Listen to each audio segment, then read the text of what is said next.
The following is a presentation of the Force Center podcast feed.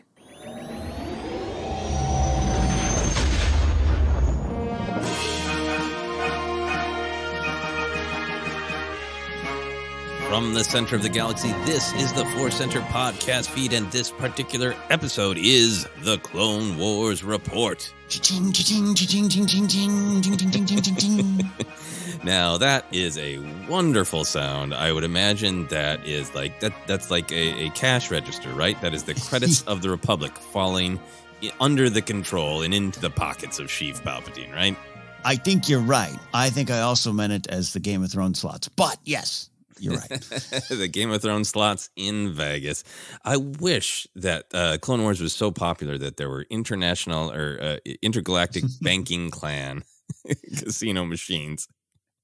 Kind of is. Yeah, kind of is. I don't know if that's a thing to be celebrated, I guess, but we celebrate that storytelling in this arc. Also sounded like you're going to start some Star Wars version of the song Money by Pink Floyd. So all very appropriate. Very appropriate. All relative.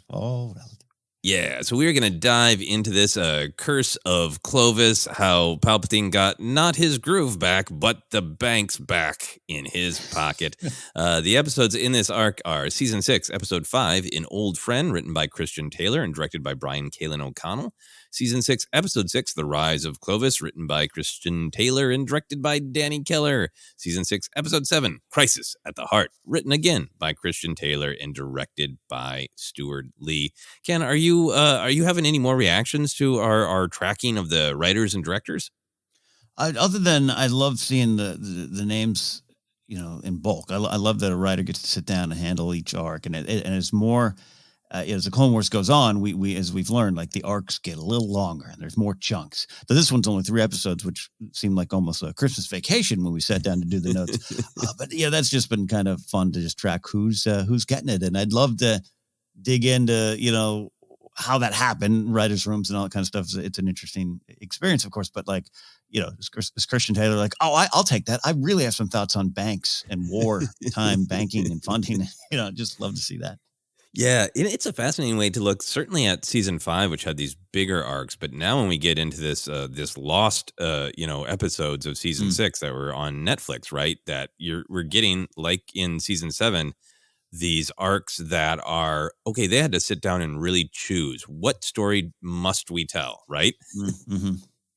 And that makes it even more interesting to me of not only all these directors who've been in the pantheon of Clone Wars directors forever, but these writers given these arcs that are almost there's no like, let's wander around and see what's over there, Yeah. There is within the ideas, but there's the like, we have selected out of all of these ideas that we have to tell this story. Who's going to tell it?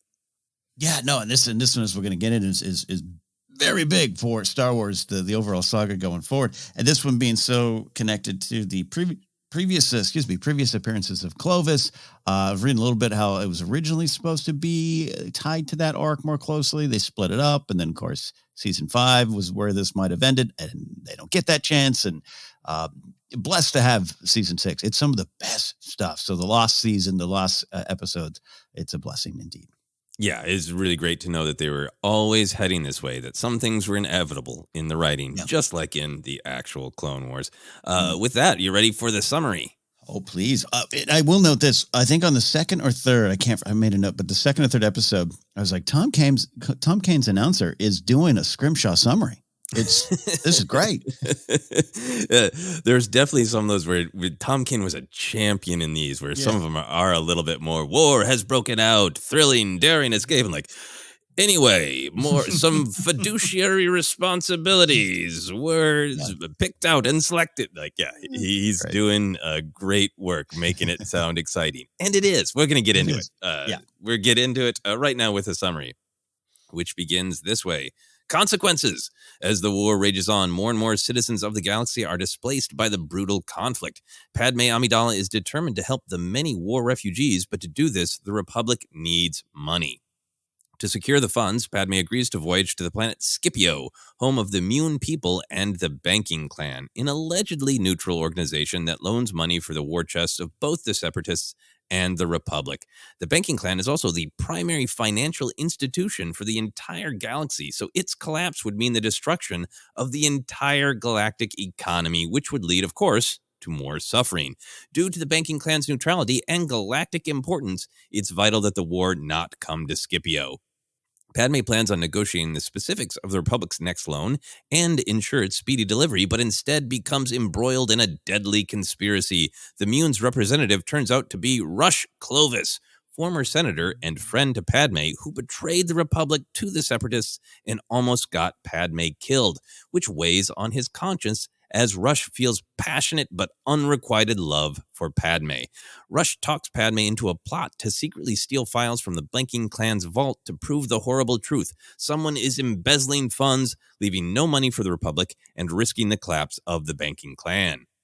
In the process of this daring raid, Padme's friend and assistant Tecla Minrao is killed by the Kyozo bounty hunter Embo, and Padme herself is arrested. Dispatched by Chancellor Palpatine, Jedi Knight Anakin Skywalker arrives to release Padme from prison. Anakin is immediately gripped by furious jealousy when he learns Padme is working with Rush Clovis. Together, the secretly married duo venture to Clovis's secluded snowy mountain bachelor pad. They retrieve the files proving corruption but are attacked by Embo. After a harrowing chase down the mountain, the three escape. Embo contacts his employer, Darth Sidious, who is pleased that Embo's work has escalated the conflict. Returning to Coruscant, Palpatine instructs Padme to work very closely with Clovis to find a solution.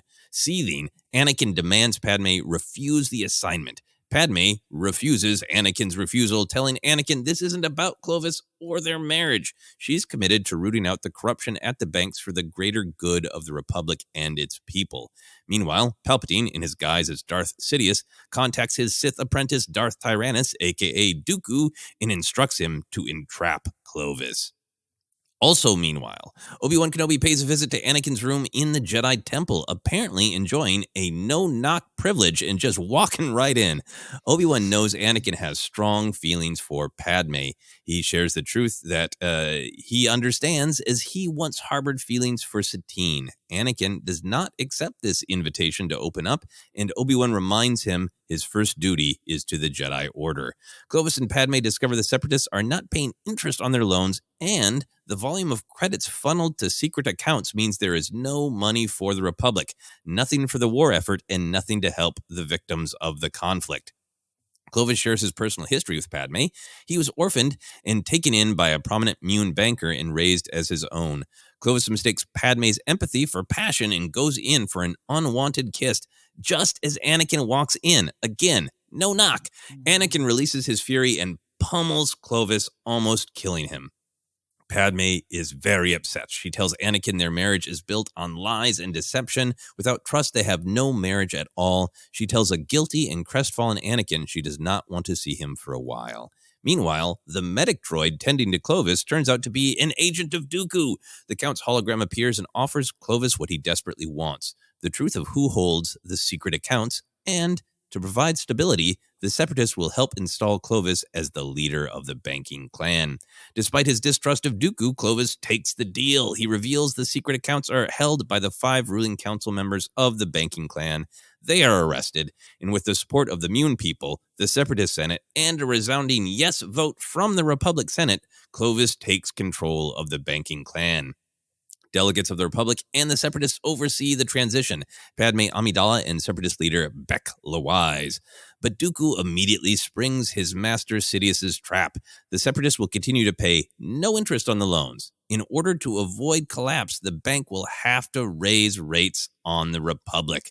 To further incur the wrath of the Republic, Dooku has Separatist droids attack the Republic garrison on Scipio. When Beck Lawise protests, Dooku uses the Force to make Padme shoot him down. Palpatine dispatches Republic forces to Scipio, led by Anakin Skywalker, who Palpatine knows is desperate to save his endangered wife. In a high office overlooking the horrible war that has come to Scipio, Padme tells Clovis to turn himself in, but Clovis reacts in fear when Anakin arrives. He holds Padme hostage, but clone pilot Hawk shoots down a vulture droid that hits the tower. Anakin manages to catch Padme and Clovis as they dangle over the edge of the debris, but he can't hold both. To save Padme, Clovis lets go and falls to his doom. Anakin and Padme hold one another as Padme apologizes, and Anakin promises it's over now. And indeed it is, for the independence of the banks. Muun leadership blames Clovis for the corruption and willingly cedes control of the banks to the office of the Chancellor of the Republic. Blinded by their fear of the Separatists, the Republic Senate welcomes this dangerous consolidation of power, cheering "Long live the banks." Palpatine smiles. An important part of his master plan is complete. The end. Beautiful. And Beautiful. bunnies dance and birds sing. A happy ending to a happy arc, right, Ken?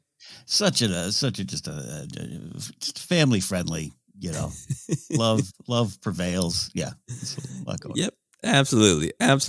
So a little bit of a longer summary again, but I was really trying to work in all of the details of what is actually going on in the big picture story as well as the personal. So, Ken, what was your overall reaction to this arc? You love it? You like it? Struggle with it? A big difference from when you first watched it? Where do you go? Yeah, a lot of that seems to be happening with me. This kind of change, big difference. I've always enjoyed this one, but I think we should discuss a little bit of just what this is remembered for from a distance. Is this particularly the scene of this is the one where Anakin beats up Clovis and he throws away his lightsaber and does it with his fist, which, by the way, one's metal. That's kind of an advantage. And I think that is a big part of this episode. It is what it is, and it's. I know some friends who always point this one out of, this is what the Clone Wars was doing. It was letting us know how Anakin fell, and I think it's so much more than that, which is not to take away anyone's thoughts on that Anakin moment. We're going to discuss it. But I love digging back in, even for myself, just to really spend some time with what's going on and how that Anakin and Clovis thing is foreshadowing, right, in some ways to some people. And I suppose it is. But there's just so much more going on with Padme. This is very much about her and her arc. Very much Palpatine's Phantom Menacing arc. Big one. We're going to talk about that. And just obviously a bigger statement of Clone Wars, of wars and government and banks and credits and funding and all those kind of things as well. But if I may, as I close here, Joseph, I do want to, the Anakin foreshadowing is, to me, far less about his rage. It's there in his physical actions. It's the lesson in front of him that Clovis kind of makes a deal with the dark side in an effort to gain power and protect himself or whatever he's looking to protect. We'll dig in, and he pays for it. And also Clovis might not have set out on this deal. It just kind of came about like Anakin. Yeah. And he finds himself there. And this is once again the Clone Wars putting things in front of Anakin, from electrocutions to, hey, Grievous is this or this. You make a deal with the dark side will win. It will entrap you. It will pull you in. And that's more of the foreshadowing, I think, is in this episode than a long fight scene, which is something we'll talk about. Yeah, no, we will dig into all of this, but I think you're so right. I think Clovis and Anakin are so similar, and Anakin can't see that. And it doesn't just kind of happen. Clovis is on a kind of righteous path, actually figure out what the corruption is, because the bank is too important to the galaxy. It's too important to him personally and his legacy. He's doing the right thing. And Palpatine's like, that's not going to work. So I'll give him the easier path. And he takes it. Yeah, much like Anakin will do. An alleged direct line to solve your problem, which is actually not a solution to your problem at all. Yeah, I think for me, this is, I love that you point this out. I think this is one of the most important arcs, and one that I don't feel like is discussed as much, which I understand why, because it is an odd collection, but of ideas and moments, and there are things that are so exciting and intriguing and connect to larger questions, like the scene of Anakin and multiple scenes of Anakin and Padme really dealing with their marriage, Padme's doubt, Anakin's fury, incredibly important and amazing moment to Anakin and Obi-Wan's journey to have that attempt at an intimate conversation, which is just like, it's so tragic, because like more of this earlier could have made a difference. When Obi-Wan says I failed him, maybe that's a part of it, of more of that earlier. So those things are great. They're flashy. They're important. But I feel like a lot of what this arc is about is that hey, if you felt like the opening setup for the Phantom Menace was boring with like taxes and rules and red tape, like that's so the mission of the prequel era storytelling, or one of the missions, is to say all that stuff is really, really important. It can sound boring in real life and just filling out forms and percentages and mortgages and adult stuff.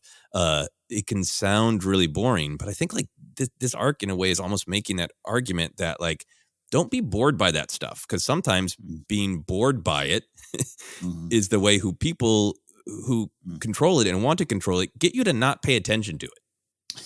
Yes. And I feel like that's actually, I was so looking forward to rewatching this arc because I love that it was about Palpatine consolidating his power, taking over this.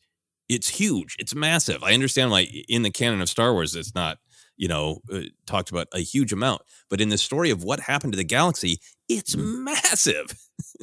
That he takes over the banks. It's huge, right? So I remembered it for that. And then I also remembered all the personal stuff. But what I didn't really remember until or pick up on until I watched this arc is I feel like that's the mashup of the very personal and the very large and political is the main point of the arc to me, of how they interact and how one can distract the other, in which characters are focused on the big picture and which characters are distracted by the intimate and the personal. Yes, and we got Anakin playing with his little cat toy in the corner, focused on the wrong things, the intimate and the personal. Which actually I should say it's important too. Yeah, no, you're so right. Yeah, and to skip to a different part of the discussion, we'll come back later. How important is this arc? Palpatine can now fund his empire. It's pretty huge. And decides where money goes to other people and who gets what, Yeah. Control of the entire economic system of the galaxy is kind of important. Well, we always have over the years here at Force Center, made reference or made jokes of in a good way of just like, I love that the next morning Palpatine declares a safe and secure society, and the next morning there's new uniforms, there's new ships, there's all this stuff, and it's like, cool. How did that happen? Well, he had some credit to make it happen. There's all these little practical things, which is going back to what you were talking about with the beginning of the Phantom Menace. I get why in 1999 that wasn't exciting to a lot of people. It wasn't exciting to me.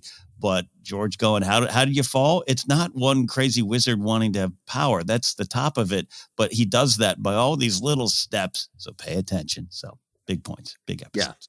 Yeah, it is. He breaks Anakin and the Republic with fear. And and this arc is about that. Also for me, I've always loved the Embo scenes.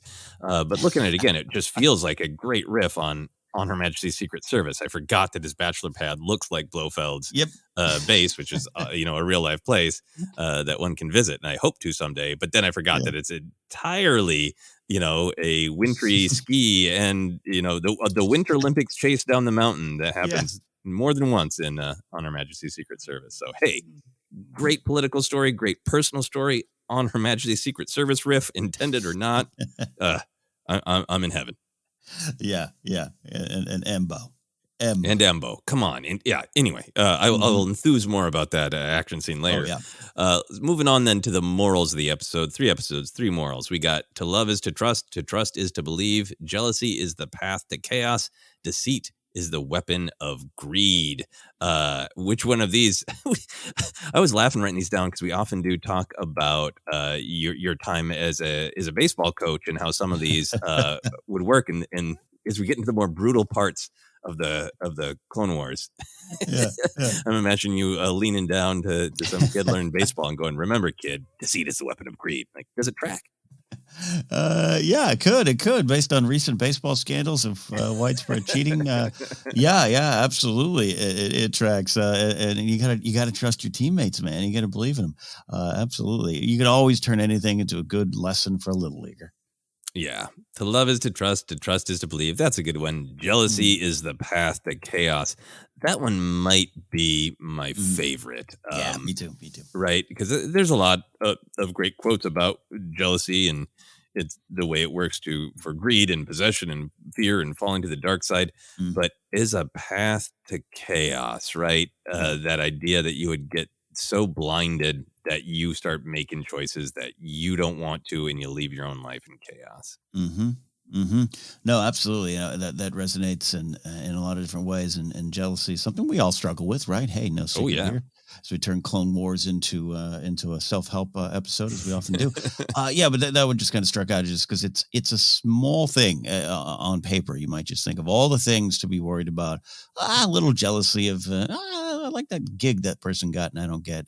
It's just amazing how that can poison the well in so many different ways, and something I struggle with and try to fight and don't want to become Anakin here.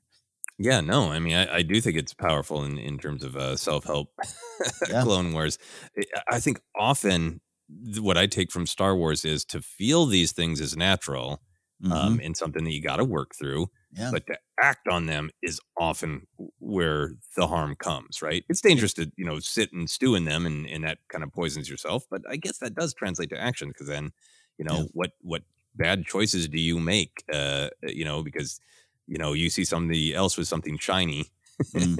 So maybe you go off your own path to chase that, just because you're like, that person has a ball. I want a ball. And like, remember, your whole life goal wasn't to have a ball. You're just jealous that other person has a ball. Yeah. Now you have absolutely forgotten your quest for a square that was actually more meaningful to you. Yeah. Yeah.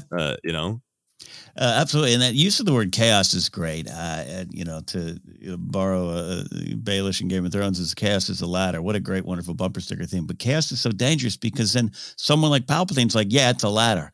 And look exactly what happens in this arc. Jealousy fuels so much of it. All these little things are happening, and there's Palpatine just cackling his way to the top. Oh, yeah, he is masterful. So unless you have any other moral thoughts, let's dive into the big themes, the big ideas at stake in the episode. Ready to move on? I'm not full of many morals, so go for it. Excellent. So for you, how did you encapsulate some of the big ideas or themes at stake in this arc? Well, so we'll start with kind of what was touching here. I put this idea of the building blocks of rage that lead to suffering and so many other things. Just particularly looking at some of Anakin's stuff going on. Small, subtle, then explosive. And going back to jealousy. Jealousy is about power, right? It's also about your lack of maybe control, your lack of focus. You're not getting what you want, or fear of losing what you have. And there, that fear word comes into place. And I love, some of my favorite moments in this, and I'm sure you have some thoughts we'll discuss. Obi-Wan's after-school special near moment with Anakin. It's pretty powerful. It's pretty interesting to watch that and to find Anakin tinkering. The only time he feels he has control, right, is when he can repair things or fix things. And he's just awash in jealousy. He's awash in all of that, which, as Yoda says a little bit later, is all about selfishness. It's all egocentric. It's all about you and what's the mirror, your reflection. It's not about anyone else around you. And then he's even got this pod race poster, which has always been a fun Easter egg. And it is a fun Easter egg. Quadranaros versus Sebulba, the rivalry of the galaxy. And it's sitting in his room. He's just stewing in his attachment to the past, because you can't look at that poster and not think of when you first met Padme and when you've been pining for Padme and that life you had. And it's not that I don't think it's wrong that he can think of Shmi or the time he won the race. And that's normal and natural. Like you said, it's all about the choices. And all of this is very subtle building blocks for these big things. So yes, him punching Clovis, which we'll talk about, is rage, and that's Vader emerging. It is being built in his room under a poster and attachment, and then that leads to everything going on, and then wanting what he wants and wanting to control. And when he feels Padme is not with him, it's jealousy of the situation, a lack of power, a lack of control, and boom, explodes. And look what we got. Yeah, I really, really agree with you. I think that seeing Anakin's room is so fun, and we've seen other Jedi rooms that have very little in them, right? And he has. I put it in the canon section. We can discuss every single thing that he has. yeah. In his room, because there's a danger of that becoming the entire podcast, because it's so fascinating. But every little thing in there has meaning, including that he's got just a bunch of what I think of as Star Wars boxes. Yeah. That specific design, but like he has like crates of stuff, like in comparison to, like, we just in a recent arc saw Barris's room, right?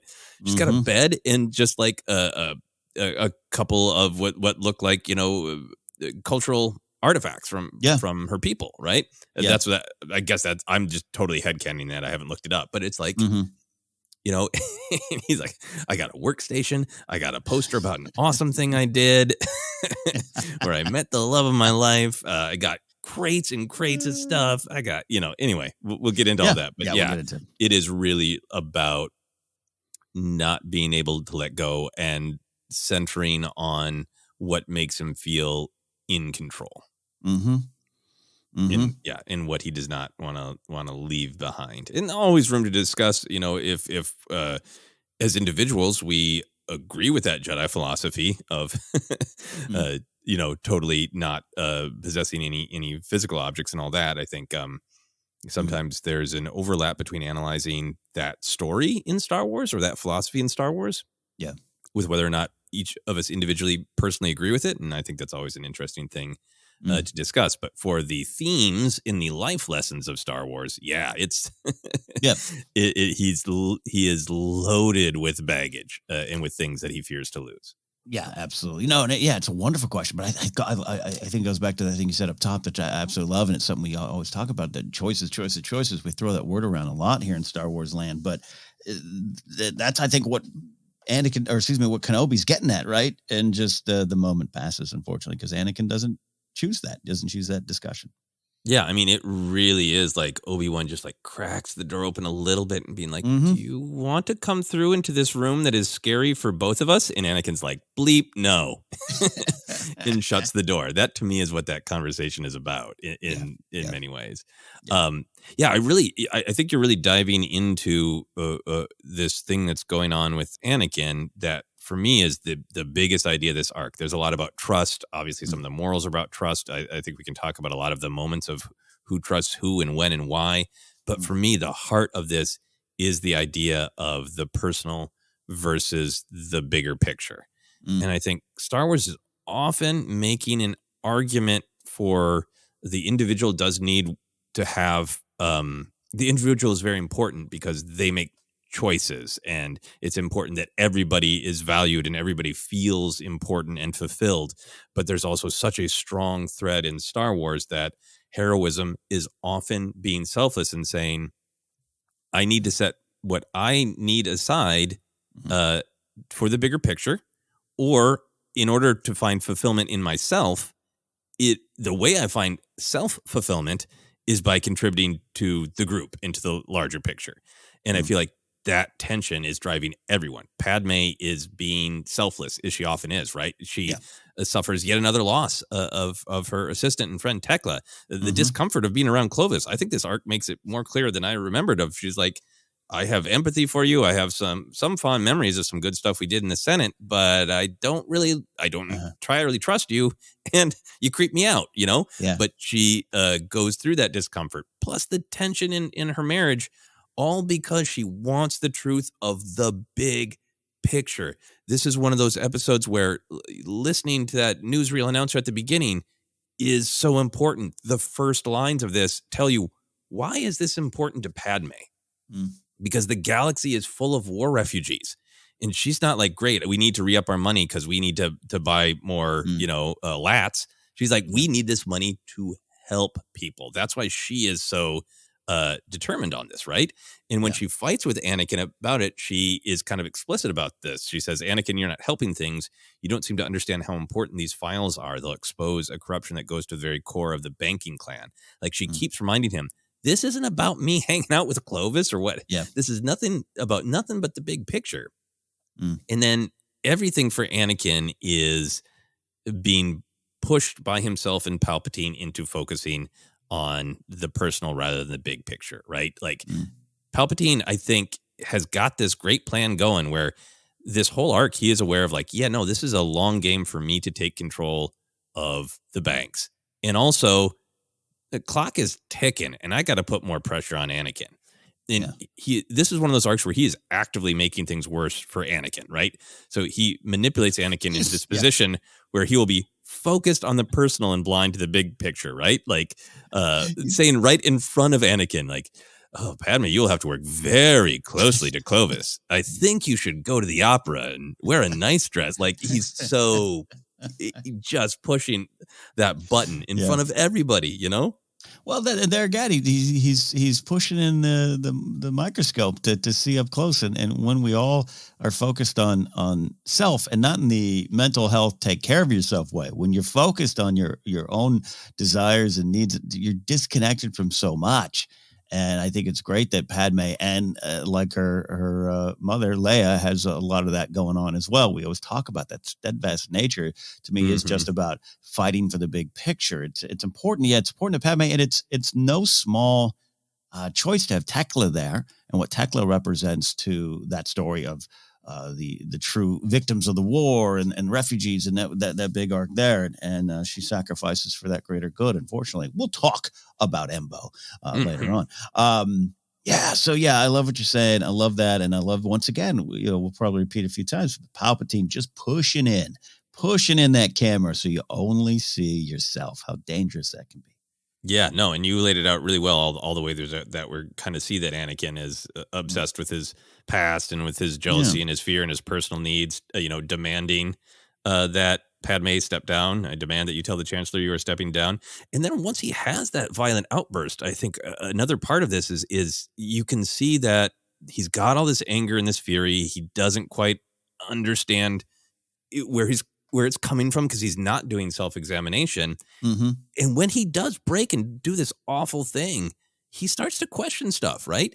Like he starts to question, why would Clovis do this? And, he gets that line from Yoda that you were talking about of, correct your word about Clovis, but let go of your selfishness. You must, if you are to see clearly.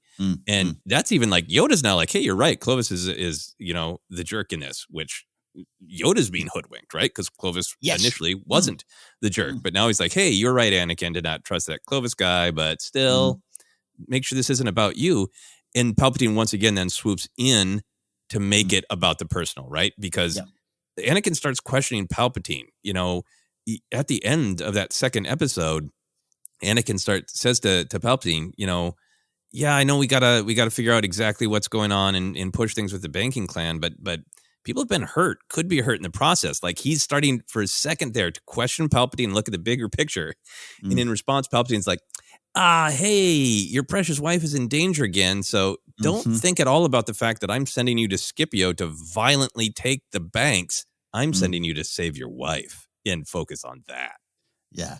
Yeah, and I love that you brought that moment up with Yoda, because it certainly doesn't feel like a win for Anakin at that moment, because it's not quite. It's, hey, you're right about Clovis. I mean, how you got there, completely wrong. Yeah, not about actually analyzing the larger socio-political galactic situation, but you just like your wife blinked at him once, and you can't can't handle that. You can't. And just that's a real just great example, a fine point of what we're talking about here, of just once Anakin pulls back, maybe releases a little bit of that attachment to self and desires, he does start to see clear. So great lesson. Did you learn it, Anakin? We'll ask you later. Yeah. And then I think that's really important, that Anakin is having these opportunities to pull back, like you're saying, and focus on what Padme's focusing on, like what is happening with the banks, the corruption and who is in control of them. And if they stabilize, is of vital importance to real people all over the galaxy. And Anakin is being stopped from thinking about that at all. And then that conversation with Obi-Wan, which I love so much, and we can dive into from so many perspectives about attachment and Kenobi and Anakin's relationship. But I was struck by, ultimately, that conversation comes back to the personal and the big picture as well, right? When Obi-Wan says, I once harbored feelings for her, it's not that we're not allowed to have these feelings, it's natural. And Anakin gets defensive and says, Senator Amidala and I are just friends. Obi-Wan says, and friends you must remain. As a Jedi, it is essentially make the right choice, Anakin, for the Order. So the end of that conversation is Obi-Wan saying, hey, a part of this is sometimes if we get too obsessed with our personal relationships and our personal needs, we forget that we have made out of choice a commitment to this larger thing, to be servants of the Order, of the Force, of helping people. And it's also Obi-Wan kind of making the same argument to him that Padme is of like, Anakin, please remember that you've made a commitment to the big picture. Yeah. Yeah. Please. And which you in hearing you discuss that, it made me think of some of the stuff going on with Ahsoka and the Order, and how that's also the danger of when the Order starts to slip away from its values. Focus on the values. I think Kenobi would eventually agree with that, even though he had a part in Ahsoka's thing. Anyways, well, that was last. Check out that last arc review. It's just fascinating. But it just all ties together. And the danger of it all, it is a slippery slope. And that, guess what? So's life.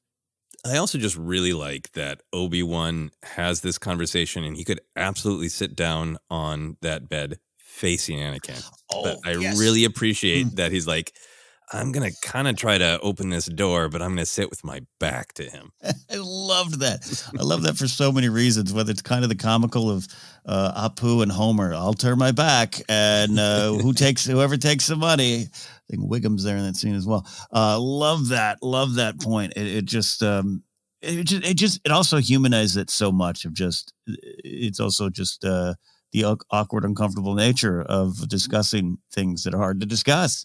And it's probably hard for both of them. Yeah, no, and I just think it's man, I love that scene. And then Obi-Wan actually does turn around when he gets back to just traditional lectures of what you can and can't do. Yeah, like that's the way he's comfortable talking to Anakin. Yeah. And then kind of final thing for me on this, personal and the big picture is I think that's what's in tension with Clovis too, right? Of this question of, is his motivation a desire to climb the ranks of the banking clans, or is it truly in what is the best interest in the banks? Because he has a love of them, a legacy connection to them through his adoptive family, and that the health of the banks, makes this big impact on the actual health of the galaxy and individuals in the galaxy. And I kind of feel like the story is that at first he is absolutely committed to the right cause, right? He's taking these huge risks to expose the banking clan. He's being an absolute creep when it comes to his personal relationship with Padme. But when Dooku offers him this devil's deal, I think he's kind of lying to himself that he's doing it to save the banks, but he's also relishing this fast track to power, right? Mm-hmm. A great quote from Padme. Once he, meaning Clovis, once he decides what he is fighting for, little will stop him from achieving it. And when that line is said, I think it's later in the arc, I myself went, well, what is he fighting for? He's all over the map. Yeah. And I think I think he is trying to fight for the bank, for the good. I think for the good. Yeah. I think if Palpatine had not intervened, right? Because it's early in the second arc where, we learned that Palpatine has sent Embo to just, exacerbate all these tensions and fears, and who's behind this, what's going on, to get Anakin even more angry because Padme's in some danger, But then he calls Dooku as Sidious and is like, Clovis is a problem. We need to entrap him. Clovis is on the right path, right? If he and Padme are lucky enough to discover the truth, he's just going to turn it over to, the proper authorities on Moon, probably on Scipio, and they'll deal with it. And Palpatine can't have that. So he's like, we're not going to let his noble do-gooding actually focusing on the big picture. Instead, we gotta get him focusing on, but what if I took over? And then he can lie to himself that he's doing it for good reason. There's no reason that Clovis should trust Dooku. And in that long conversation with Dooku, it's clear that he shouldn't. And Clovis is smart enough to go like, but what's in it for you? And Dooku's like, stability. And like, sure. Okay. Yeah, absolutely. Absolutely. That's what evil wizard wants. Stability. Yeah. Yeah. You could almost put this in the comedy section, but when Clovis barks out, I'm the one in control to Padme, as he's clearly not in control of anything, is one of funny moments. But this is what I've said. This whole thing's kind of this template for the path of Anakin that's right around the corner, right? I think you're right. It's so much you could look at Clovis and say every decision might have been out of, I don't want to say the goodness of his heart, but at least with good intentions. And that is, what's that old, the path to blank is filled with good intentions. Ken doesn't remember things today. One cup of coffee. Yeah. Anyways, and Anakin, his drive is to save the person he loves. All right. That's pretty good. I get it. Look where that led you because of everything that we know that happens to him and all those little building blocks we're talking about. So anyways, to track Clovis, to track his intentions, to get himself in that deal. And at any point he can make the justification that what he's doing is for the greater good until the very moment, I think, when he pays for it all. Yeah. I mean, I think that learning more about his backstory, that sets up that scene for Padme to have empathy for him, and for him to try to turn that empathy into something romantic, which is his, personal, not good, very bad. But I think it does open us to have some empathy for him and to see how he would be wanting to save the banks out of a sense of legacy, but also like that question of like, could I, an outsider, ever rise to that station of power? And he's got that line of, I've spent so much of my life misunderstood. Yeah. And I think I'm glad that Clovis is not a scenery chewing villain, that he is this person who has gone through tragedy, who hasn't been understood or respected. And you can see how he would crave to be at the top. And I love that is the visual to really drive this home, right? That his office is this pinnacle. He's reached this height, and he's literally going to fall from it because of the way he got there. Absolutely. Yeah. Did you have thoughts on the kind of big picture theme of trust? It is a word that gets used a bunch. It is explicit in the morals. What did you think this arc was saying about trust? Here, follow me here. I did write this down. I'm glad you brought it up because it pops. I mean, it's in the moral. It's in the episode. Trust as a salve for jealousy and fear, a good ointment to heal those wounds, if you will.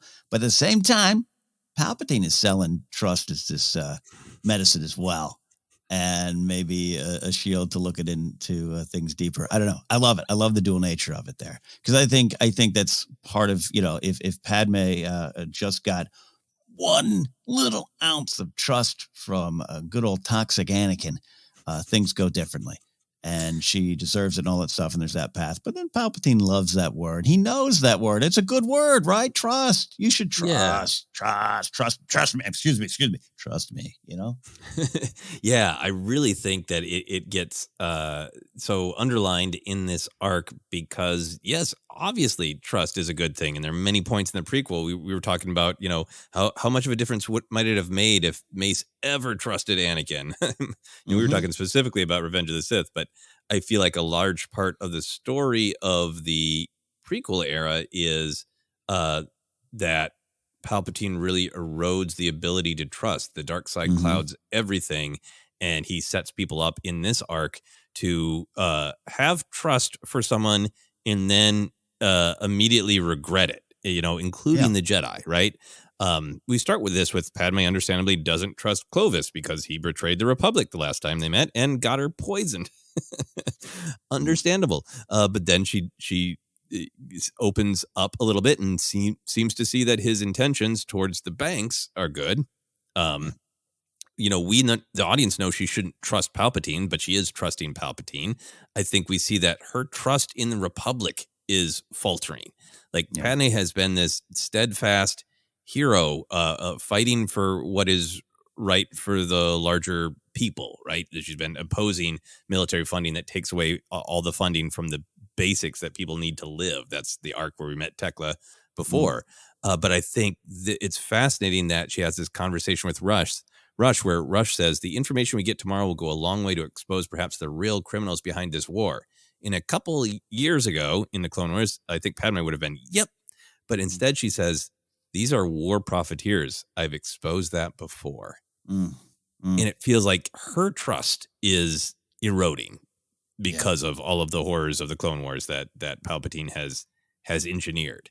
And I think there's this big point of trust where they make so much of Anakin not trusting Padme about Clovis. Yeah. And when she says, I've told you I'm doing this, but you refuse to accept it, and this marriage is not a marriage, Anakin, if there isn't any trust, and that's not even take this huge leap of faith. That's like your wife looking you in the eyes and going, I have no feelings for creepy Clovis. Yeah.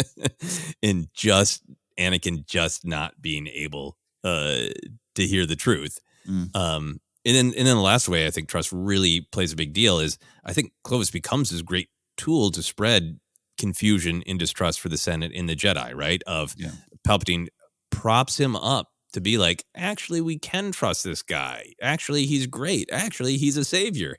And then just manipulates him to just turn him around and make everyone, the Senate and Yoda, think, oh, no, we were right to not trust. And it just makes it, you can see how it's so hard for the Jedi, for the senators, the Republic, to kind of just know which way is up, and makes it really hard to take any leap of faith to trust. Yeah, they're cheering for the war to go to Scipio in a way, even though it's essentially already there. But yeah, even Senator Chuchi's voting for it. You know? Yeah. Bail. I love that detail that Bail's like, nah. Yeah. Without understanding it. So yeah, I think the positive sides of, like, of course, those moments where of course you should trust, like Anakin should trust his wife, are there, and then there's so much there that's just a cloud of lies and deception. Yeah, absolutely. That shroud of the dark side, huh?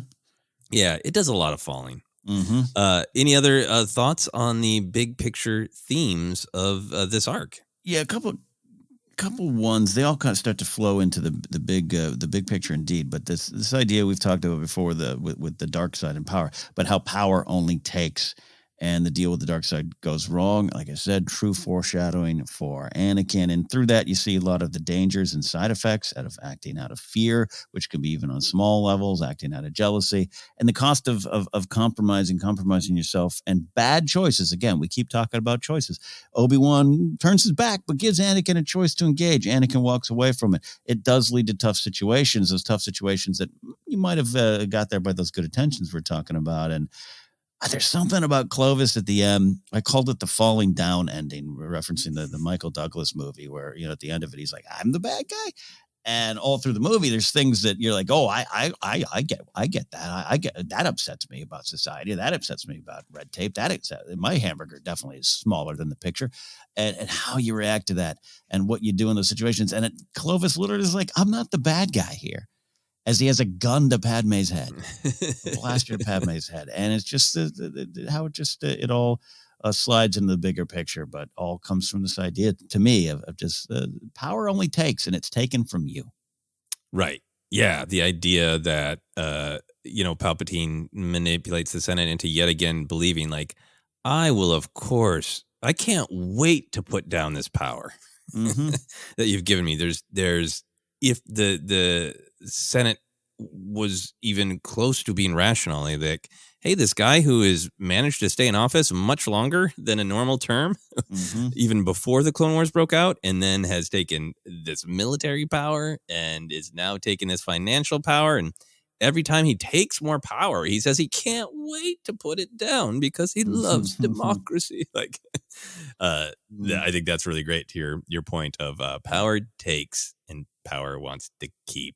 I kind of thought of some of that under this arc really being the costs of war. That's something that the Clone Wars animated series, I think, is really well spaced out to show you how the war keeps getting worse and worse and worse, and the Jedi are stuck in this cycle, literally battling for days in the previous arc in a circle on a ring surrounding a planet, and they can't get themselves out of the cycle, right?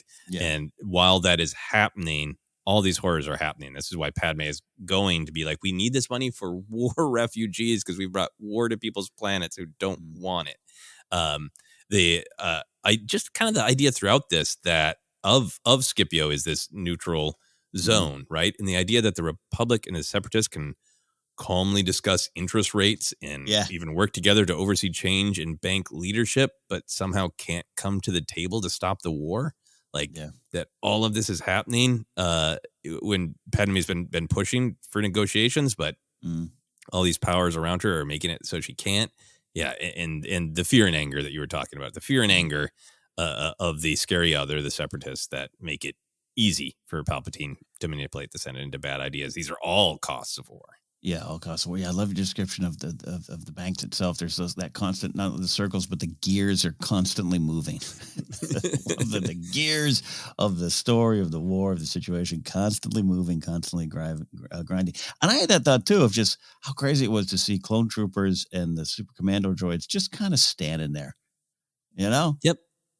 Yep. Man. Yep. That we can have a calm meeting here, but yeah, it's the horror of war. Yeah. So we have talked a lot of big ideas in this arc that definitely relate to the larger storytelling and morality and perspective of Star Wars and all that. But what other moments or ideas do you think were reflected in this arc? I think for me, it all kind of this idea of power and all the themes we discussed just flow into, what power does and how power gains even more control. And this is to me this is the Palpatine of it all, the literal side of him funding an empire, but now him, like you said, decisions are now his. Everything's under his control. That all we get to that point, and Star Wars is telling you we get to that point by everything that crumbles before it, like we discussed. It's kind of the direction I went with some of the big picture stuff. Yeah, absolutely. I think for me, this is another chapter in the great Star Wars discussion about how do you balance the fulfillment in choices and importance of the individual with the group, because we are all part of the group, and what happens to some parts of the group affect all parts of the group. I think this goes back to symbiont circle discussions, and I think it's why I'm really fascinated with some of the larger political, financial stories of the Clone Wars that are often like the motivation, but kind of buried in the newsreel announcers, and you have to carry it with you through this whole arc that's what Padme is fighting for. Yeah. So I think that's a big one for me. I think that this illustration of the way the authoritarian illusion can work. Palpatine's not yet revealing himself as an authoritarian, but he is kind of using a soft version of the language of the strong man or the strong leader. And in particular, he's getting people, the Republic, the senators, to buy into the illusion that giving the leader is giving themselves power, right? By giving the leader power, they're giving themselves power, and they are absolutely not, right? And that's that's sort of the triangle. If you make a group of people fear the other enough, they will shovel more power to the leader, thinking that they are empowering themselves, right? That they're defending themselves, but it's just making a foolish choice out of fear and anger. Yeah, absolutely love that. I'm thinking of Padme's Revenge of the Sith, how Liberty dies moment, and how that all flows into that.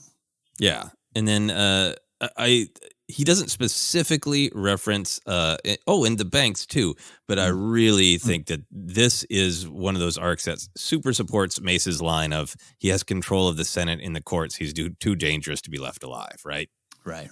Of Mace in that moment, he's like, okay, well, we have allowed ourselves to be suckered into this corner where he has legitimate power that's been handed to him by the people over everything. So he cannot be held accountable with any of our normal systems because we allowed him to corrupt them, right? Yeah. He doesn't, maybe there's a special edition where if Lucas was still in charge, he'd have Samuel Jackson to come in and also go, and also the banks. Remember that episode of Clone Wars? That's definitely the spirit of, he controls all levers of power. By the way, I would love a prequels special edition to tie in a lot more references and stuff to the Clone Wars. That actually would be great.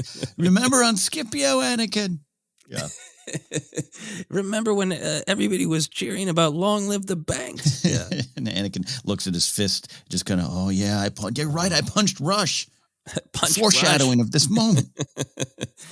Final thought for me is you and I and many other people, but here on Force Center we just love Solo, a Star Wars story, and part of that is it is this picture, not just the military oppression of the Empire, but the financial oppression. Where if anybody wants to have any sort of freedom of choice, they need to steal to get it because no one has any money. This arc is a prequel to the movie Solo, a Star Wars story. That's why that the idea of just a little bit of personal freedom and choice and mobility is the debate in Solo is that a fantasy because nobody has it anymore. Yeah. Where you always say that the boot of the empire, it's destroying the industry, it's destroying the foundations of a working society. Yeah, and here it is. I love that. There you go. That's our sales pitch for this arc. The prequel to Solo, a Star Wars story. Yes, I think if people sat down to watch it with that, I don't know if everyone would agree with us, but I feel strongly about that. Any other thoughts before we take a quick break? No. Other than I definitely want to watch Solo now. Excellent. Well, we're going to take a quick break, watch all of Solo, and then we'll be back.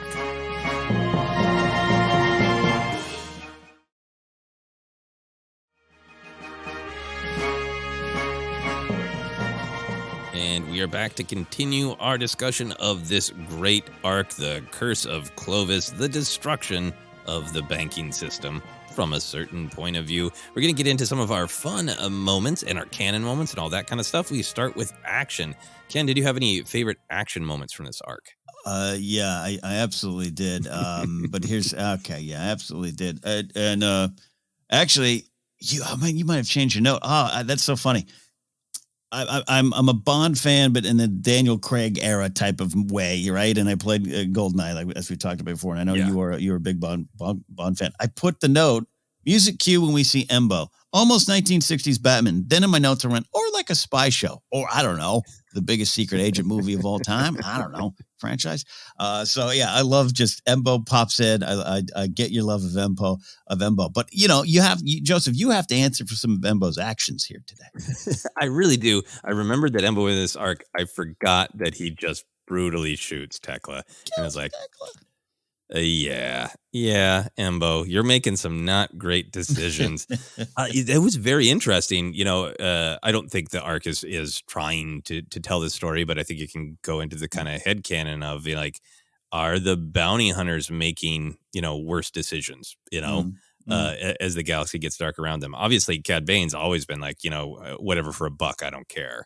Yeah. But we met Embo with Sugi, who's always, I think, sort of coded as a little bit more moral. They're defending the farm from Hondo, right? In the Bounty Hunters episode where we meet them. Yeah. And, I think she pushes back on some of Obi-Wan's assumptions about bounty hunters. So Embo has always been that like, yeah, no, he's not anything for a buck. He's almost anything for a buck. And then you watch this episode and like, oh, Embo.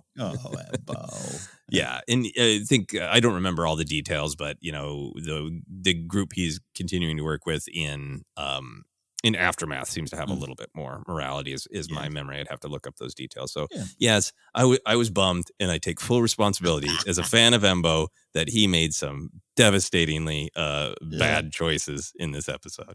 It is. But look, I'm very sad to see Tecla go, but it is definitely ties to the bigger picture like we were talking about.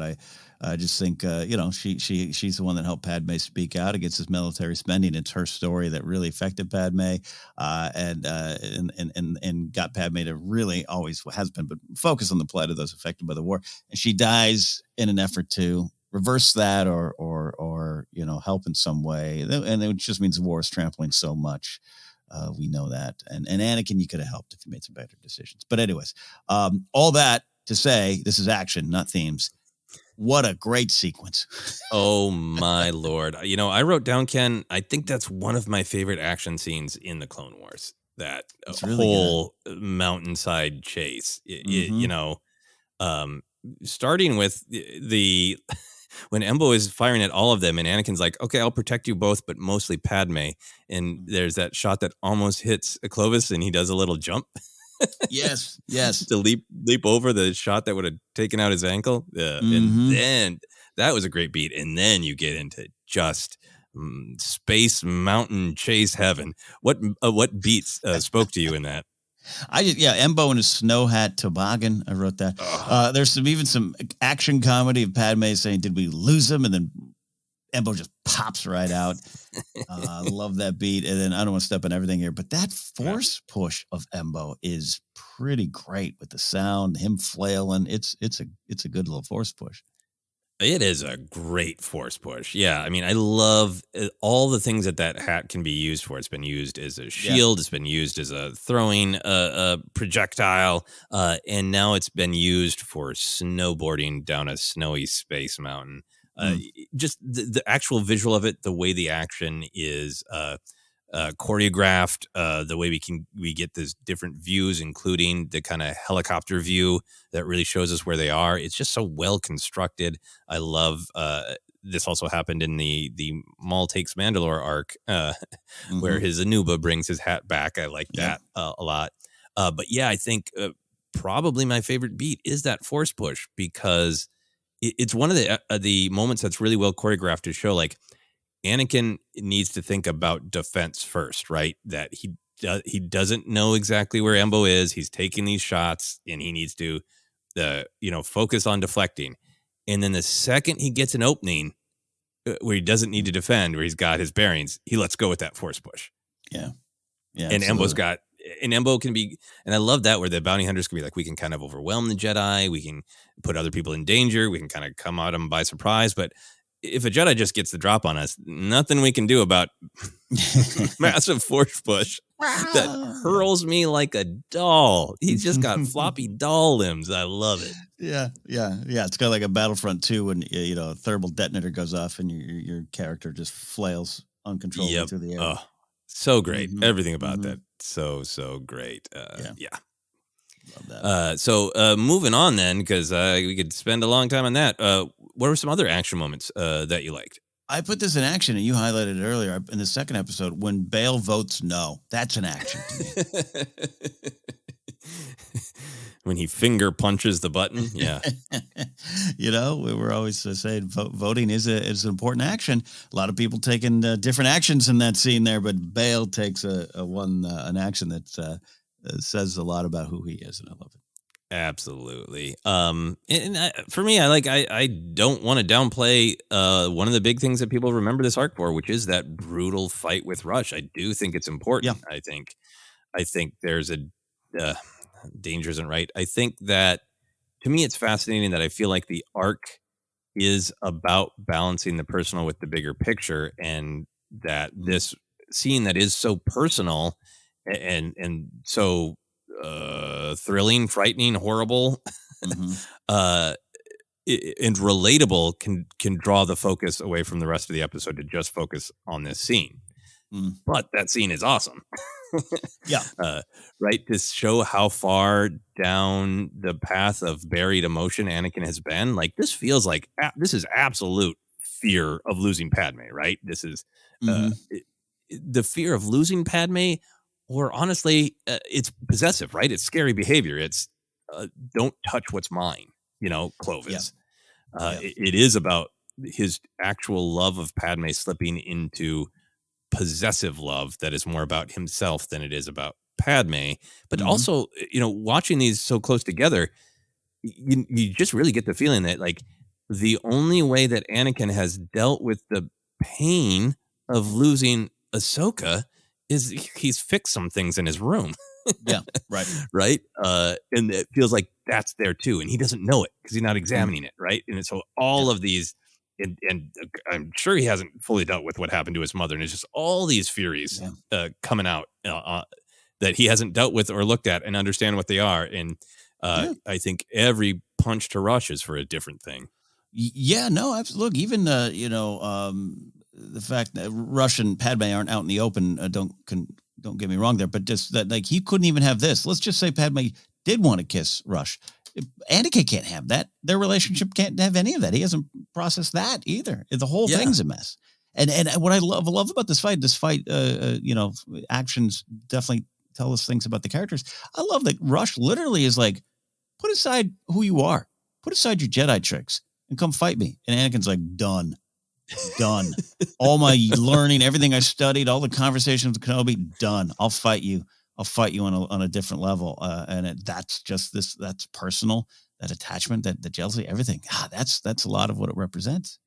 And that is a cool and frightening moment where, yeah, he throws his lightsaber aside. You go to, episodes like one of my favorites of Clone Wars of Lightsaber Lost, of like, what does that mean? This weapon is your life. It's a symbol of a defense and commitment to defending others. There's the one where he gives it to Padme, and he kind of learns that is about the responsibility of a lightsaber and what it means. And he throws that all aside. He goes, yeah, I'm going to punch you. Yeah. Yeah. And I really, really do like the business with his metal hand. I love.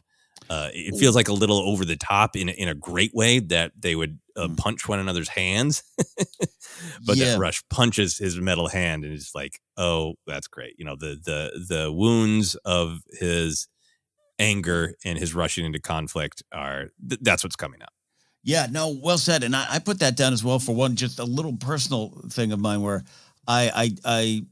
it never takes me out of Star Wars in any way, shape, or form. But like when people, and I mentioned before recently, but like when people are punching clone troopers in the armor, and it's like they're punch their face. It's a weird leap of logic, And I love they're just something so real about clink hits Anakin's hand.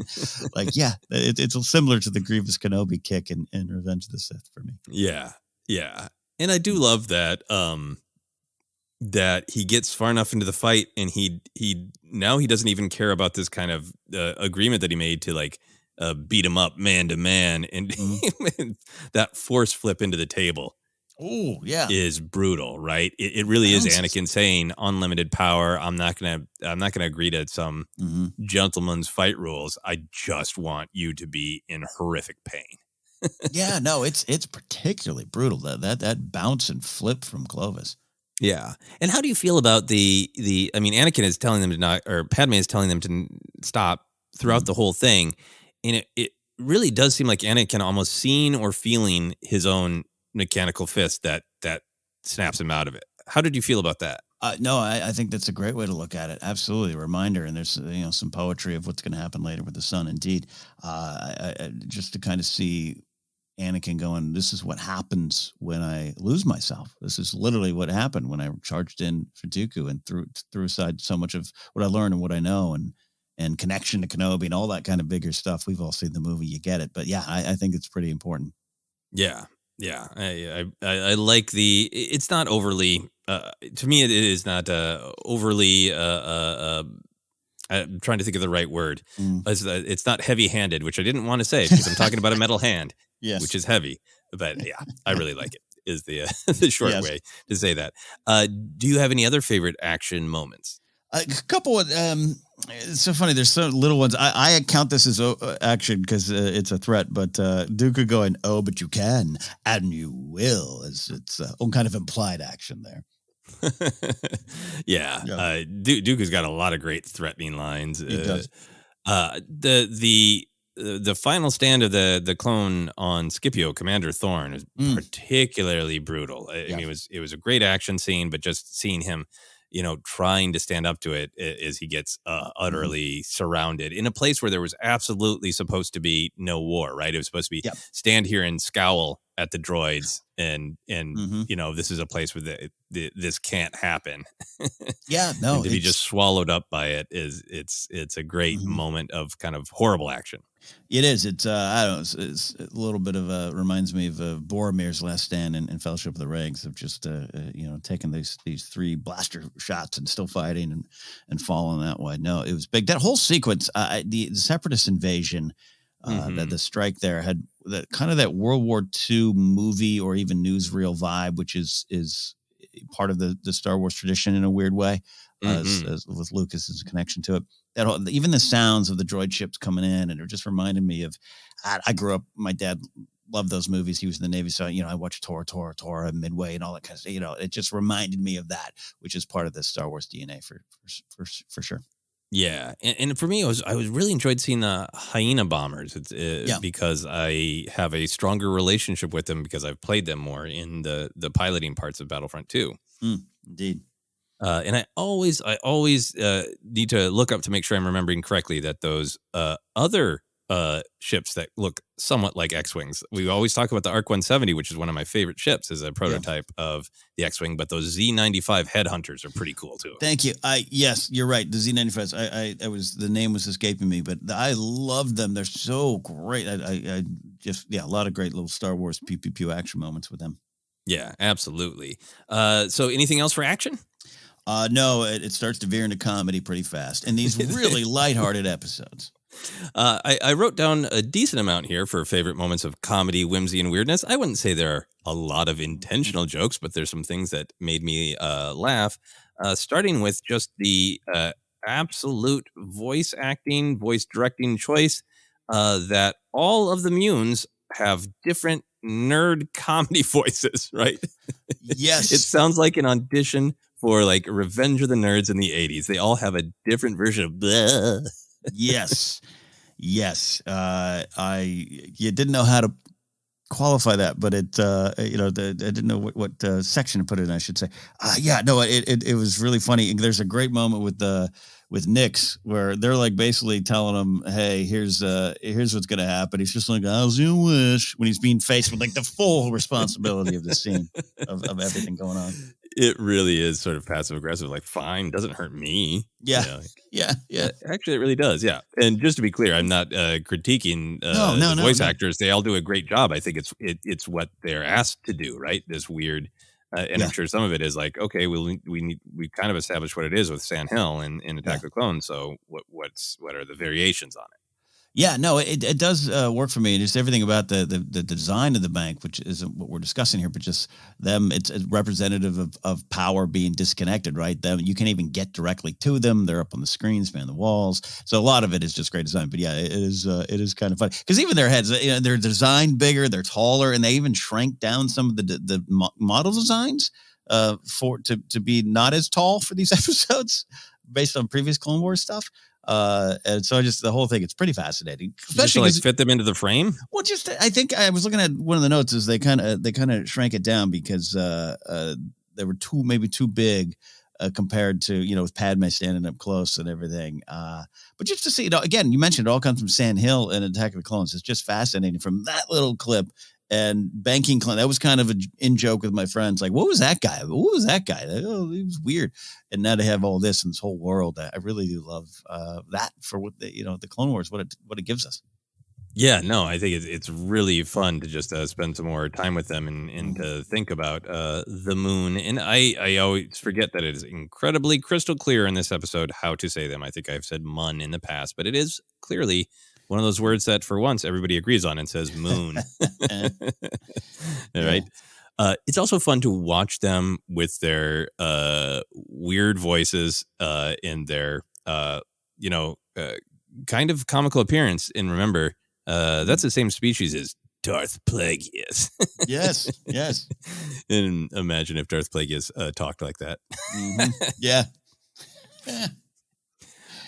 So what are some other moments of comedy or whimsy or weirdness that you enjoyed? Yeah, I love there's a couple things in the first episode. Padme, after she escapes the vault, she goes, "This isn't a vault, it's a tomb." And I just thought it's like Indiana Padme Jones. Like that's a line someone would say in Indiana Jones 5. Love that. Vault of Doom. Yeah. I love when Anakin shows up and Clovis goes, "You again," because he's never seen Star Wars, so he thinks he's the pilot from the earlier arcs. And that's just funny. That is a really great moment, too, because since both Anakin and Clovis are kind of obsessed with power and station, where Anakin's like, "I'm not a pilot, I am a Jedi Knight." Yeah. Love that. So I really like that. Earlier, when Rush first sneaks in and Padme pulls the blaster on him, and he goes, "How did you get a blaster into the neutral zone?" And Padme says, "We're resourceful." Love that. That could almost count as action. Yeah, almost did count as action. Yeah, but I like that it's that could be the royal we, or I think she means her and Tecla. Yeah. Another moment in that first episode is when Anakin and Padme first get to Clovis's tossed bachelor pad there, And Anakin scoffs and goes, "Cozy place, just being a damn child, right?" Like, Yeah. obviously it's been tossed. It's not the way that he chooses to decorate, but like, he's just so desperate to go like, "See, this is why he sucks. This is why he's dumb." Like anything. You're Like, so right. it's just really like, yeah, nice bathroom towels, Clovis. It's so childish. Nice face guy. Yeah. Exactly. It has that total energy, and I just love that they went there because it makes that kind of just like mindless jealousy relatable. Yeah, it does. It does. Yeah. Mm-hmm. Yeah.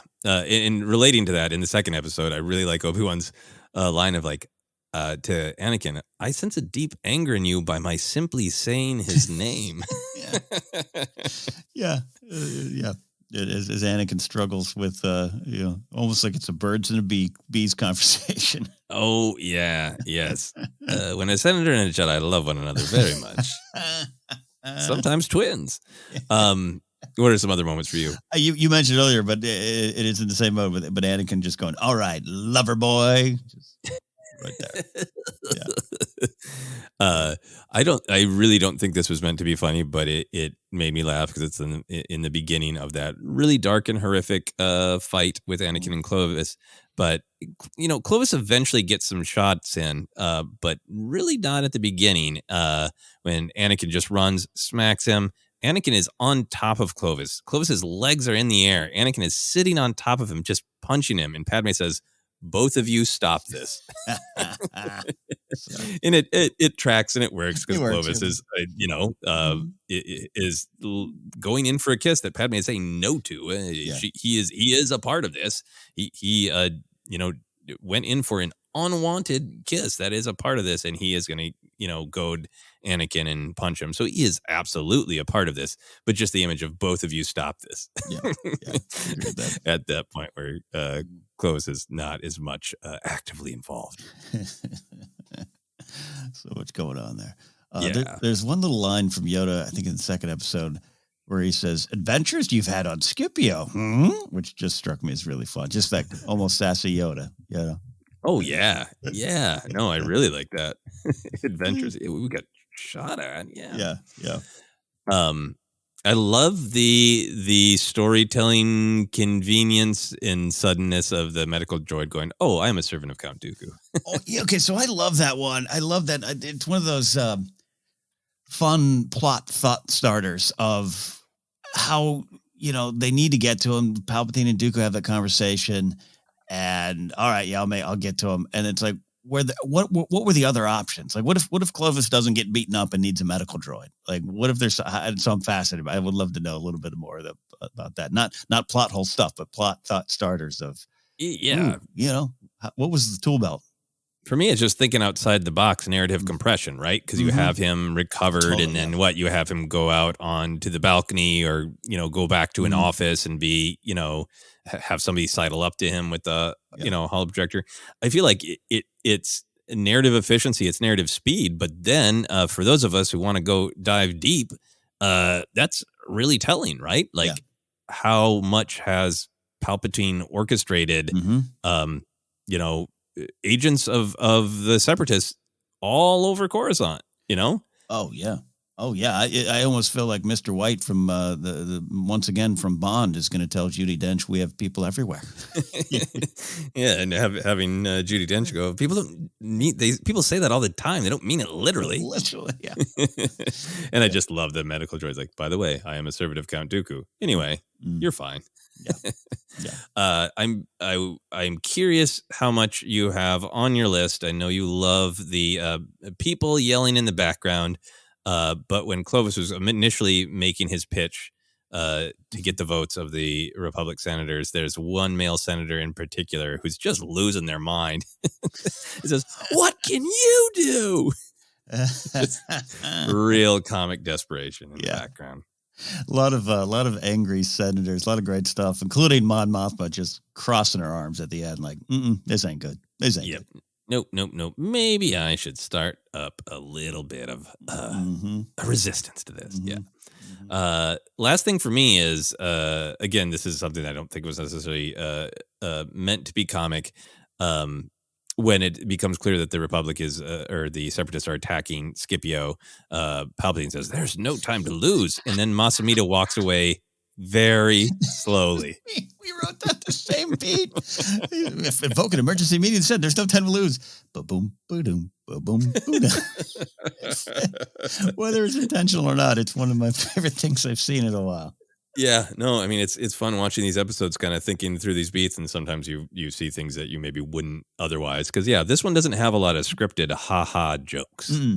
No, because I get a lot of enjoyment out of Sassy Dooku showing up to wish Clovis the best of luck in his new office, like it's an office place comedy, and there's some humor in that, and just Dooku's I've sent you a meat and cheese plate. Yeah. But I mean, I don't know, because you have to choose. You're animating that. There's a lot that goes into that. It's not just a take on a set. So to be like, all right, so Palpatine says it's no time to lose. How should Masamita walk away? Slowly. The note is slowly. So I don't know. Yeah, very funny stuff. That's it for me. Do you have anything else for comedy, whimsy, weirdness? No, I'm just so glad you included that one as well. Such a great moment. Yeah. Funny stuff. Let's dive into canon, lore, connections to other stories, all that kind of great stuff. Let's start with the big thing that we want to be sure to have plenty of time to focus on. The most important thing in this arc, Anakin's room. Yes. There's so much going on in there. Like father, like son, he has a model that looks a lot like a Delta 7 Aether Sprite Jedi Interceptor, but it has little wings. So is it a little bit into the evolution between the Delta 7 and the Actus Revenge of the Sith era Jedi Interceptor? So is this a little model that Anakin is making to be like, what if it had little wings? That's even better. Oh yeah, I got some ideas. Yeah, and he's got that workbench. He's got a bunch of boxes and that pod racing poster, Sebulba versus Ben Quadraneros, that I had always just kind of assumed was for some later race, but then I googled, and there is this confirmation that from Star Wars Holocron on Twitter that that is a poster of the Boonta Eve pod race, the one that Anakin won. What is your relationship with that poster? That's fascinating because wasn't Quadraneros like a rookie too as well? If you dig into it, that's fascinating. I've thought about that poster a lot. It's amazing and it's fun. It's a fun Phantom Menace nod. It's a fun reference, and the fact that is Sebulba versus perhaps one of the more challenging characters in Phantom Menace, as you and I have discussed our relationship with that character over the years, where now we just absolutely love them, and I'd love a documentary on Ben Quadraneros. I think it's everything, and then to tie into the meaning and just to think about it, play through your head. Anakin goes when he finally gets back to his apartment to sleep. That's above his head, thinking of that day. That day has never left him. A day which he thought he won freedom, a day which he thought he was starting out on this magical, mystical quest, this destiny that he kept dreaming about, and the day he left his mom, and the day, around the time he meets Padme. It's so much, and it's hanging over his head every night that he's there. Yeah. The idea of that being, about his mom, about Padme, about what his mom says to him about the pod race, that that he has brought hope back to people who have none, right? Yeah. So for him, is this a part of the, a sort of a symbol of what this all started out as? As a kid, I had this dream that I would become a Jedi and I would go back and I would free people on Tatooine. I would be the person who makes it through so nothing bad has to happen. Like, that was my fantasy, right? Is this his kind of North Star of why he wants to be a Jedi? Which I love that too. On one side is noble, but on the other side is this sort of a child's view of being a hero, which can turn into control. If I have power, nothing bad ever has to happen. I'll stop all bad things from happening. And the Jedi philosophy is so much more nuanced of yes, we are committed to selflessly helping others, but we have to accept that even with all our great power, we don't have control over everything. And does he look up at this poster and go, that's a symbol of me being a hero, AKA having control over everything? Yeah, well, look, you could even pull in the Phantom Menace novel dreams, where he's dreaming about coming back, leading an army to save his mother and the slaves. Yeah. It's big, and so I love what you're saying of that view of, of here's what you think is being a true hero, but you're not looking underneath the water. I have this discussion. I've had an argument with a close friend of mine of just that Jon Snow moment of the Battle of the Bastards where he pulls the sword out to face Ramsay's army. And he's like, that's what a hero is. I'm like, that's a guy who nearly died because of all the mistakes he made up to that moment. That's him not learning his lesson, and he's saved by those around him. Fortunately, he has those connections. And so to tie that all into what you're saying about Anakin of that was the shining day of what I can be, but not looking beneath any of the issues that have emerged as he's gotten older. It's pretty powerful. Yeah. It's super powerful, as well as just being cool, right? Yeah. Well, no, but again, this is why it gets remembered a lot. This comes, oh, hey, Anakin has that poster up, and that's just surreal because it's got like, if you look at it's got the designs of the pods, and this also means to me, this means that day doesn't leave Vader's mind either. In the back of his head, who knows? In that meditation chamber, maybe when Piet interrupts him, he's watching highlights of the Boot Eve Classic. Yeah, and the vanity of I always win. I looked it up on the trivia gallery for the episode, and it says in Anakin's quarters, there's a poster celebrating the sport of pod racing that includes an image of Sebulba and Ben Quadraneros, old competitors from the pod race scene in Star Wars Episode 1, The Phantom Menace. So yeah, I don't know if it is meant to be, this is a promotional poster for that race. Regardless of anything, it is certainly symbolic of that race too. Clearly, you and I have thought we could have done a half-hour episode just on that poster. Of that poster being in that room. And yeah, then there is really just the like, hey, remember, for me, that poster is almost a response to the Machete Order of like, all that stuff in Phantom Menace is real important to Anakin's journey, Yes, it is. Yeah. Any other thoughts on all the stuff that Anakin has in his room? No, I should probably stop myself. But yeah, you're right. A workbench, a ship, the daydream, the connection to like father and son is pretty powerful too. But yeah, it's wonderful. Yeah. It's a great insight into him. Yeah. My other thought is I don't feel like that was, if this poster is from that Boon to Eve, that's the way it was being advertised. I don't feel like 9-year-old Anakin peeled it off, a pole on his way out. I feel like Anakin tracked that down through some kind of space eBay that exists in Star Wars Galaxy, I know, absolutely. I want that to be the plot of a Star Wars novel we've yet to read. Anakin be included in Brotherhood. Yeah. Yes. Yeah. Maybe Mike Chen did include it there. Yeah. No, you're right. You're absolutely right. What if he got the scar going to get this poster? Amazing. All right, looking at some other things. Of course, we have a lot of returning characters. We have Rush Clovis, who is featured in that earlier in the run episode. It gets referenced quite a bit in this arc.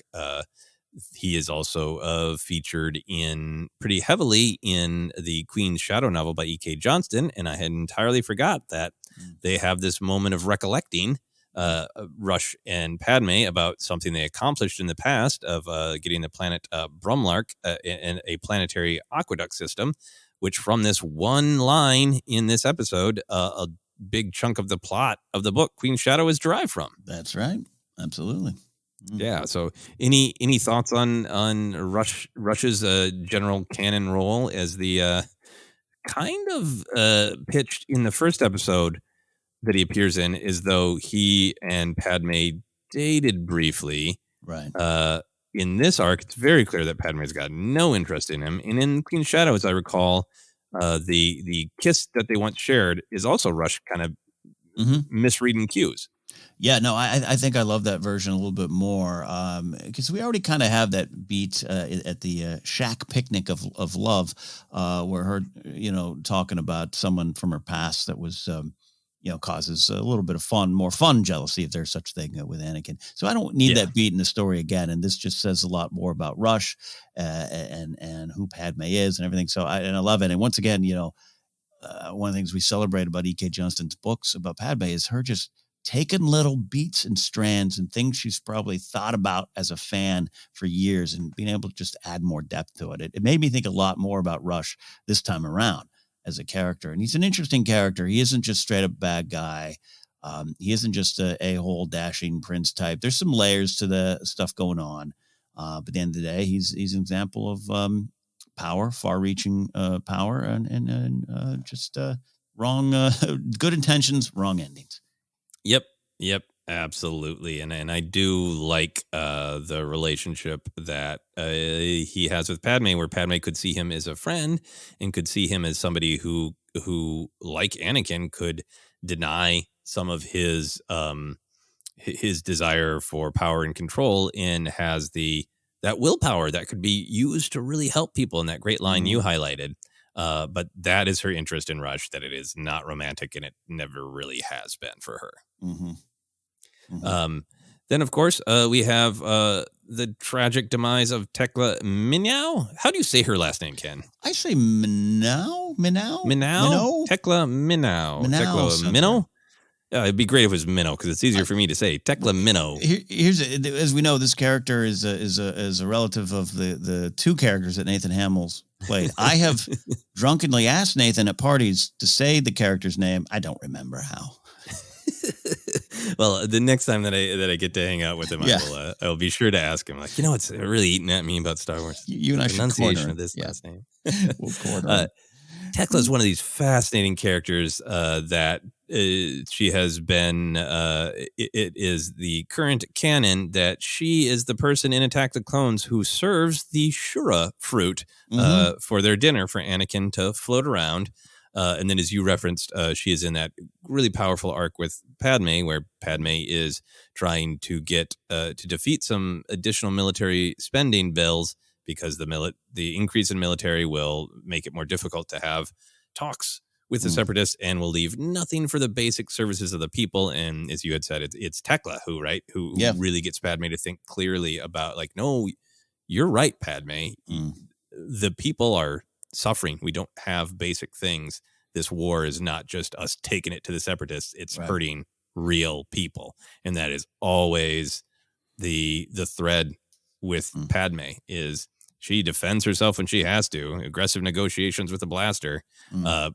But her through line is always, how can we get government to work to help the most people? Yeah. Love it. No, powerful character. Yeah, and I forgot that this was her sad end. Any other thoughts on Embo? I've always loved that you love him, and I get why you love him. And so when he pops up, I have just great secondhand joy. And he's so unique. He's a bit of an action figure, just with special hat action, Yeah. I do love him. He's great design, and the relationship, like you talk about, save the cat, save the dog moments. Like, you're kind of like, oh, he loves his pet. I like that about him. Yeah, so he's my number one bounty hunter to want to see in live action, or even, hey, come on, Bad Batch. How's he doing? How's he doing at the beginning of the Empire? Let's find out. Well, he's a popular character for a lot of creators, it seems, right? Including you in that. I'm surprised you haven't pitched a Embo series anywhere. Maybe you have, but I'm stumbling on a secret. But even Wendig bringing it back, I mean, that was at the time I thought was like deep cut reference, but I think Embo pops up a lot in people's hearts. No, and he's one of my those Clone Wars action figures. A lot of them can be very spendy. I was very kindly gifted an Embo, and he is one of my treasured figures, the Embo action figure. Love that. Wanted to touch briefly on the banking clan itself. Of course, San Hill is in Attack of the Clones and Revenge of the Sith, is a part of the true Separatist leadership. And it is one of the things that allows the war to begin, that San Hill commits some financial resources of the banking clan. So for you, how do you kind of square that with the banking clan claiming to be neutral in funding both sides? I mean, it goes to an issue of trust, I guess. I wouldn't have it with them. And I did think about how that might line up, but never get into into the weeds too much. But I think it tracks. I think they needed him. I think they are duplicitous, right?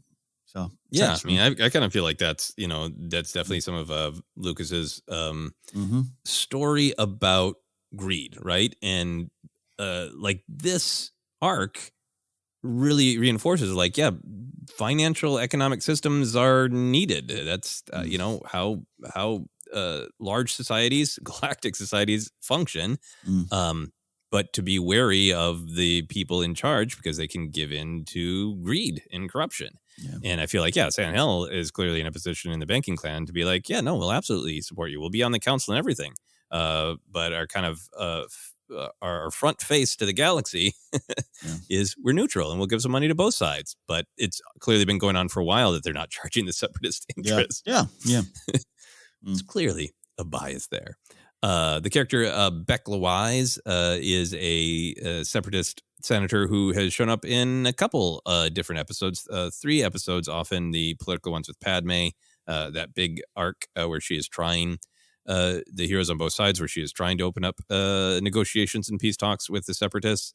And we see him again in another attempted peace talk that is in the Friend in Need episode. And here, this was one of those great little canon moments that remind you that there are separatists who still really think, hey, we broke away from the Republic because we don't agree with how they're doing things, with how corrupt they are, and don't seem to be fully aware how corrupt the separatists are, or at least the separatist leadership with Dooku. Because I love that Beck Wise is like, hey, wait, no, we can't. Yeah. I'm not cool with this. You know, you got to run this by the Senate, Dooku, and Dooku just kills him. Yeah, I agree. Yeah. Final things for me, the War Profiteers, right? The idea that there are a lot of people profiting off of the war. Some fans reacted negatively to that being a big idea in The Last Jedi. It's not new. No. This is one of those arcs of like, if that whole discussion of what Canto Bight is and all that it doesn't sit right with you, it's always, you can always have any opinion you want, but it is not the first time this idea has been addressed in Star Wars. And very clearly, the core 5 of the moons have gone to Canto Bight. Oh, yeah, absolutely. Maybe that's where they're going to flee to when they try to escape. Final thing is always there's some familiar lines. Padme saying, I have powerful friends, and Dooku saying, either you are with us or you are against us. What did you think of those? Any other pop out at you? Love the just repeating themes. Love when you kind of hear that there. And another little one with Padme I enjoyed was when she's captured and the door opens. She's kind of laying down, sleeping a little bit in the position that Leia is when we see her in the Death Star prison when Luke saves her, rescues her, or breaks her out of there, and she then saves them. I just love that little connection too. You know, we don't talk about her being the daughter of Padme as much as we do, but I think in general, but. There's a definite connection, and she is rocking the similar Leia hairstyle at different points in this arc too. So I really love that moment. Any other canon thoughts? No, a lot there though. Was there anything that you disliked or questioned in this arc? No, not in a big way at all. I think these episodes are really well put together. A lot of fun, and it's just interesting to look back to say to think it's so much more than a punch of Rush's face. Yeah, absolutely. I really love this arc. I don't have anything that I really dislike or question. Is there anything that we haven't talked about that you wanted to touch on? It's a bigger thing, but I it popped up twice, and it's, I think we've discussed a little bit here because it happens with Anakin a lot. If you track storytelling a lot, even when it's not scenes designed to be super serious or violent in nature, anytime a man gets mad, even with someone he loves, he has a tendency to grab the woman in front of him, right? This happens a lot. And if you start looking for it, and Anakin does it with Padme, and Rush does it with Padme, not even talking about the kiss. And I like that in a way. Anakin doesn't get away with it here. There's an emotional beat. There's an emotional reaction to it. And Padme doesn't turn with Clovis. She might say a little bit more of, hey, this is unwanted. But this is husband and wife. And it's not an example here of just domestic violence. I'm not going that direction. But it's a powerful moment of I even struggle with it, not even in a good time where I'm trying to comfort, and maybe I have a tendency to grab and pull in, right? Which might be good. but also might not be needed or might be too much. And you just have to be wary of that. And this is something that's just seeped into a lot of scenes throughout the time of movies and TV shows. And I know I've discussed here before because Grace has pointed out to me, she goes, that always happens in movies. Just watch for it. And this happens here. And I like that it's not just, it's subtle, but it's not blown off, and it's part of Anakin's his control, his power, his problems with the dynamics there, and that he pays for it. And a lot of things, the fight with Clovis, everything, it's big, but he pays for all of that.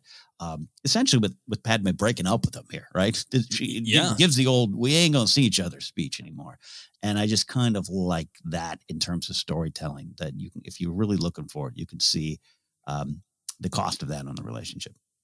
Yeah, no, and I think it's kind of a larger canon thing in Star Wars that we could certainly discuss that, Padme is well aware that he can have anger. He confessed to her, right? Yeah. About the slaughter of the Tuscans. And we've discussed that a lot of, I think, her seeing, knowing him as a traumatized child and trying to comfort him and understand him. But she knows that that's there. And it feels like this is that moment where she's almost kind of like upset with herself. Cause she's like, I know that's inside you, and I don't know what it is. I don't even recognize you anymore. That's not the man I want to be married to. And I'm walking away from you for a while. So that's, important canon stuff. And some of that's got to be flooding into her mind and Mustafar too, of like, you've always had this, anger inside you that almost makes you like a different person when you're this angry. And now you've seemed to just let that become who you are, it's powerful stuff in terms of their relationship, Star Wars storytelling. But in terms of like larger media, I really, really like that what you're saying. I really like that you're pointing that out. There are, lots of moments of storytelling like this where it is a very clearly incorrect behavior, right? Clovis is grossly wrong to make those advances, and in particular to make them physical. Anakin is wrong to be handsy with his wife in that way that is not loving or reciprocal, but is about being possessive and controlling. But I remember growing up with so much media where it is not presented as something bad. It is presented as this is the way men act. Of like, if the woman isn't listening, she'll like it if you show that she's in control, right? And for me, I think that is definitely when I say things like toxic masculinity, those are the little cues that I feel like I grew up with. That I sensed in real life that if I was having a discussion with someone I was dating or a female friend and I did that would not be wanted. But I feel like so much I watch is telling me, but that's how to be a strong man. And, for a long time, not, struggling with what to do with that tension of it. Seems like I'm being told that a man is always in control of a situation, but my gut in real life is telling me that is not wanted. So I'm very, very thankful for shows that do what you're talking about here, which is presented as Anakin is in the wrong period. And there's so many scenes where it's just like it is not dealt with. It's coded as normal, coded as that's just him doing what Bond does it a few times in the Craig stuff too. We've talked about that I think before. It's kind of in the back of my head. And again, that it's even the way that it's shot. It's not a good move. It's not accepted. No, not at all. And I think we've talked about before, there are a couple times in Clone Wars where it feels a little more like the kind of old school, like what? It's just like old Hollywood. And like, yep. And that was clearly the intention at the time. But that thing we've also talked about of what happens when you reference something older that you love many parts of, and with it take some baggage and aren't critical about what are we, along with all the things we love and are inspired by in older storytelling, what are we maybe accidentally taking with us? And it was great that this episode was not at all any sort of casual elbow grabbing. This was clearly Anakin in the wrong. Yeah, really glad you brought that up. The final thing for me that I would like to mention is just I think there are a lot of beautiful shots. I think the design is great. I love, like you do, the way the whole banking clan operation looks. It is like this extremely rich steampunk art deco Yeah. A hotel lobby mashup, and that's their whole aesthetic, and I absolutely love it. Nice hotel lobby, old hotel lobby. I love everything about Scipio, including every time they're outside, there's breath. You can feel it. It's cold. Yep. Yeah. Actually cold there, which I appreciate, having grown up in a cold place. Ken, if you could have a figure or any merch from this episode, what do you want? Real simple. The Banking Clan main hall playset with the Core 5. You can really slide up their windows and put them on screen and everything. And everything kids want to do is to play bank like kids do. And you have to have it's decals where you have to put like the stock tickers in the back. It's really so like my stock ticker would always be crooked then in my playset because I would never put the decals on right. I know. I still need to fully assemble the Razor Crest. Oh wow! Because I want to take precious time to get the stickers right. Yeah. Yeah, I just want that poster. I would just buy that poster if they just sold the pod racing poster. 100%. I would buy that. And then for action figures, I always love battle damaged action figures. I would happily take a battle damaged Clovis with a big bruise on his cheek. Absolutely, yeah. But the thing I want more than anything is an action figure set of the Anakin's bedroom set. It's 3 3/4, and you could get all of the things that come in his bedroom. You can put together little tools, and you get an exclusive, pensive sitting down Obi-Wan. Back turned Obi-Wan trying to open up and reach out. Would be a great action figure. Obi-Wan has almost connecting action. Mm-hmm, mm-hmm. All right. Next up is a two-parter, season 6, episodes 8 and 9. Some buddy comedy with Mace Windu and Jar Jar Binks and different perspectives on the Force. Season 6 is amazing. Can't wait to dive into those. Can't wait because I remember because this is again only 2014. I think when these episodes were out, I just remember thinking, man, I love season 6. Except for there's some weird Jar Jar stuff, which means I'm probably going to love it more than anything now. I think there's a lot. Maybe it's because it came out in 2014, but I feel like there are parts of season 6 that are like, why don't we talk about this all the time? Yes. Yes. And this two-parter has got some stuff like that. So can't wait to dive into the buddy comedy of Mace Windu and Jar Jar Binks. Love it. Ken, what should the moral of this episode of our podcast be? When you're deep in the Star Wars podcasting world, don't let petty jealousies drive you to chaos. Focus on what you do and keep Palpatine from winning. Oh, yeah. Keep Palpatine from winning in the podcast, I think, is in the podcast realm. Don't let him take podcast power. I think that's a great moral. Ken, where can people find us? Hey, we are the Force Center podcast feed. We're on Twitter at Force Center Pod. We're on Instagram, YouTube as well. Another live Q&A show will be coming your way soon, so we'll let you know about that. We are on Facebook as well at Force Center Podcast. You can get merch at tpublic.com/user/Force Center. Get an audiobook on us by going to audibletrial.com/Force Center. You can support us directly at patreon.com/Force Center. Don't forget, podcast is available in a lot of spots. Apple Podcasts, of course. But if you don't use Apple Podcasts, search and find us on the other platforms as well. You can follow me at CatNapsock or go to catnapsock.com for more information on all the things I do. Joseph, what about you? Yeah, you can find me Twitter, Instagram, TikTok is at Joseph Scrimshaw, and you can check out all of my other comedy adventures, past, present, and future on my website, josephscrimshaw.com. But for now, for myself, for Ken, for that pod racing poster in Anakin's room, this has been the Clone Wars Report.